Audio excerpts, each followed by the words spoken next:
Basically, this is how the sweeper sits on the car. You need to flip it completely upside down, 180 degrees. I grab a flat screwdriver and notice there is this part and there is a plastic tab here. I'm pushing on this tab. So give it a good press. But at this point, I will just tap on the wiper, just type it, the blade is upwards, and just try to slide it down.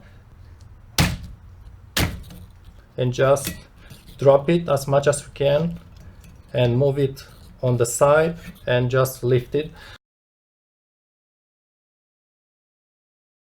Same on this other side. So I'll just flip the guy and give it a good tap. Hopefully it's not going to kick the camera. And it drops from there. You just slide it. You need to slide it. You just drop it and slide it towards this direction, and it has a passage here. It comes out through there. A close-up. This is the new blade and this is the older one. Normally it stays like this on the car, so just flip it upside down, the hook. And this is the small tab that I broke. If you can see it, there's another lower one, but I don't think you need to touch that one. This one, it's on the new blade, it's still in place. And you notice correspondingly the old blade, that small tab is no longer there. So I just pressed screwdriver on it, just broke it, and it worked. If it doesn't work, try to break the lower one as well.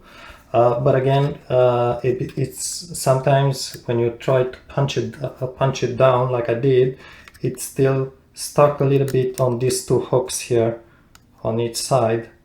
So that's why you need to get it. It feels like it doesn't want to come on. Just give it a good kick.